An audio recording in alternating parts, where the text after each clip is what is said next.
Hello friends, మనం UPSC civil services examination 2025 ప్రిలిమ్స్లో questions చూస్తున్నాం కదా. మనం నెక్స్ట్ క్వశ్చన్స్ వచ్చి రిజర్వ్ బ్యాంక్ ఆఫ్ ఇండియాకి సంబంధించిన కొన్ని క్వశ్చన్స్ చూద్దాం. ఫస్ట్ క్వశ్చన్ వచ్చి మనకి ఇక్కడ సోర్సెస్ ఆఫ్ ఇన్కమ్ ఇచ్చారు. రిజర్వ్ బ్యాంక్ ఆఫ్ ఇండియాలో మనకి ఈ సోర్సెస్ ఆఫ్ ఇన్కమ్ ఏవి కరెక్ట్ అని క్వశ్చన్ అడిగారు అనమాట. సో మనకి ఫస్ట్ వన్ చూసుకుంటే buying and selling government bonds. ఇది మనకి sources of income reserve bank of India అంటే అవును.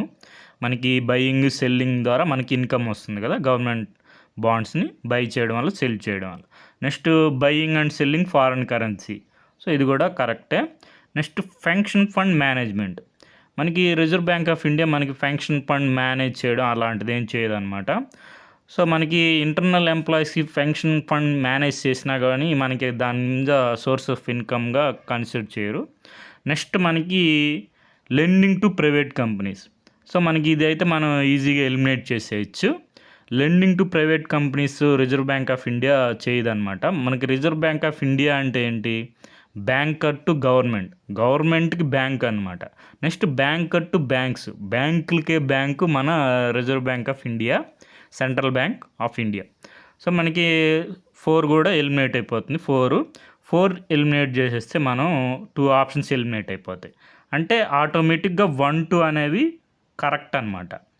మనం చూడాల్సింది, చెక్ చేయాల్సింది ఫిఫ్త్ వన్ చూస్తే printing and distributing currency notes.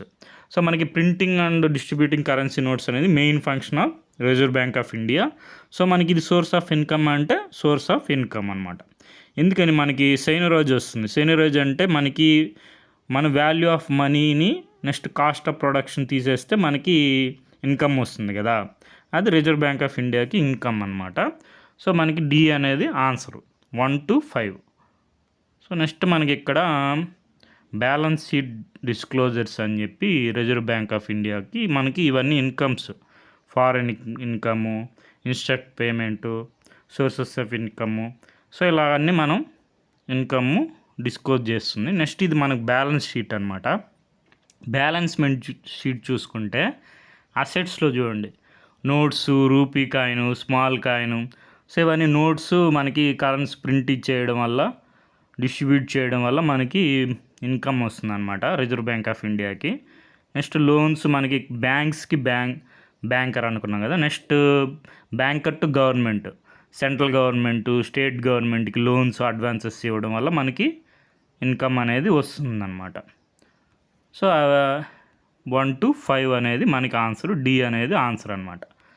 తర్వాత వచ్చి సో ఈ సింపుల్గా చూసుకుంటే మనకి gold coin, bullion, foreign securities, rupee coin. So ఇవన్నీ అసెట్స్ కిందకు వస్తాయి మనకి రిజర్వ్ బ్యాంక్ ఆఫ్ ఇండియాకి. సో మనకి ఏ సెంట్రల్ బ్యాంక్ అయినా సో ఈ 3 గుర్తుపెట్టుకోండి. సెంట్రల్ బ్యాంకింగ్ ఫంక్షన్స్ వచ్చి, ట్రెడిషనల్ సెంట్రల్ బ్యాంకింగ్ ఫంక్షన్స్ వచ్చి ఇష్యూర్ ఆఫ్ కరెన్సీ. మనకి కరెన్సీని ప్రింట్ చేయడం, డిస్ట్రిబ్యూట్ చేయడం. సో ఈ ఇష్యూర్ ఆఫ్ కరెన్సీ అనేది సెంట్రల్ బ్యాంకింగ్ ఫంక్షన్స్ అనమాట. మనకి రిజర్వ్ బ్యాంక్ ఆఫ్ ఇండియా అనేది సెంట్రల్ బ్యాంక్ ఆఫ్ ఇండియా కాబట్టి issuer of currency reserve bank of India. Next banker to government, ప్రభుత్వానికి బ్యాంక్ అనమాట reserve bank of India. Next banker to banks, బ్యాంకులకే bank reserve bank of India. So ఈ 3 విషయాలు తెలిస్తే మనకి private కంపెనీస్కి ఇవ్వదు అని తెలిస్తే ఎలిమినేట్ చేసి మనం ఆన్సర్ చేయొచ్చు. నెక్స్ట్ సీనరేజ్ గురించి కొద్దిగా ఐడియా ఉంటే, అంటే మనం value of money minus cost of production అనేది మనకి ఇన్కమ్ వస్తుందని తెలిస్తే 1 to 5 అనేది మనం ఆన్సర్ చేయొచ్చు. సో మనకి దీనికి సోర్స్ వచ్చి reserve bank of India's balance sheet, analytics and dynamics of evolution అని చెప్పి పేపర్ అనమాట. సో నెక్స్ట్ మనకి reserve bank of India official వెబ్సైట్లో చూసుకున్నా కానీ ప్రియాంబుల్ అని ఉంటుంది. ప్రియాంబుల్లో చూడండి మనకి ఇష్యూ బ్యాంక్ నోట్స్ ఫస్టే ఉంది. Issue of bank notes, regulate the issue of bank notes and keeping of reserves securing the monetary stability, monetary policy. So reserve bank of India, so monetary policy framework. So మనకి ఇవన్నీ చూసుకోండి ఒకసారి. తర్వాత next main functions ఇవి monetary authority, next regulator and supervisor financial system.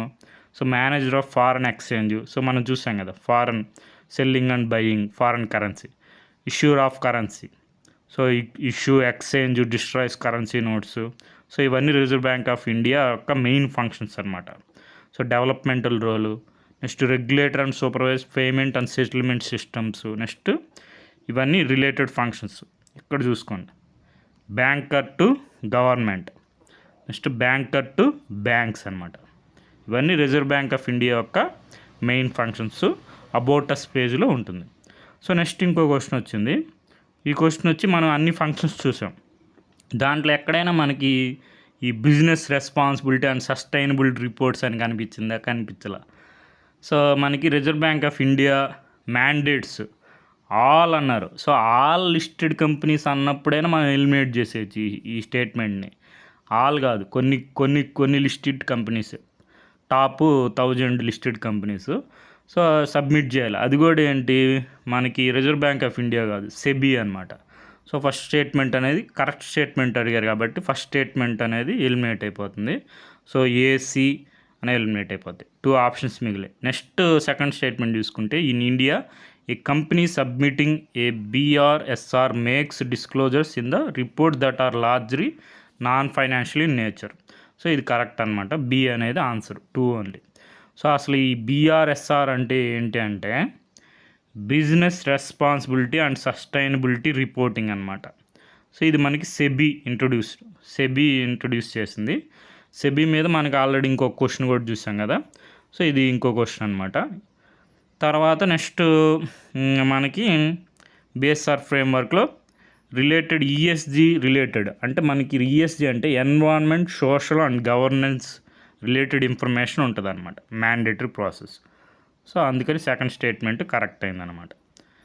So మనకి BSR మనం చూసుకున్నాం కదా, టాప్ 1000 లిస్టెడ్ కంపెనీస్ అన్నారు, మ్యాండేటెడ్ ఆల్ అని ఇచ్చారు. అందుకని first statement correct, incorrect all అని ఇచ్చారు కాబట్టి. నెక్స్ట్ మళ్ళీ రిజర్వ్ బ్యాంక్ ఆఫ్ ఇండియా కాదు, సెబీ అనమాట. అందుకని ఫస్ట్ స్టేట్మెంట్ ఇన్కరెక్ట్ అయిపోయింది, second statement correct. So మనకిది blog అనమాట, BRSR all about SEBI guided ESG reporting. So next మనకి ఇంకా RBI గురించి కీ ఇనిషియేటివ్స్ మీద చూసుకుంటే మనం అఫీషియల్ వెబ్సైట్లో RBI అనౌన్సెస్ RTGS 24/7. సో దీని మీద క్వశ్చన్ వచ్చింది. So next UPI for feature phones, UPI మీద క్వశ్చన్ వచ్చింది. సో నెక్స్ట్ నెఫ్ట్ సిస్టమ్ 24/7, దీని మీద క్వశ్చన్ వచ్చింది. సో ఇంకా మెయిన్ ఫంక్షన్స్ కూడా చూసుకోండి. Foreign exchange act manages the foreign exchange management act, year చూసుకోండి 1999. So next main function issuer of currency మనం చూసాం కదా ఫంక్షన్స్ అన్నీ. ఈ ఫంక్షన్స్ అన్నీ ఒకసారి చూసుకోండి. Okay friends, thank you for watching.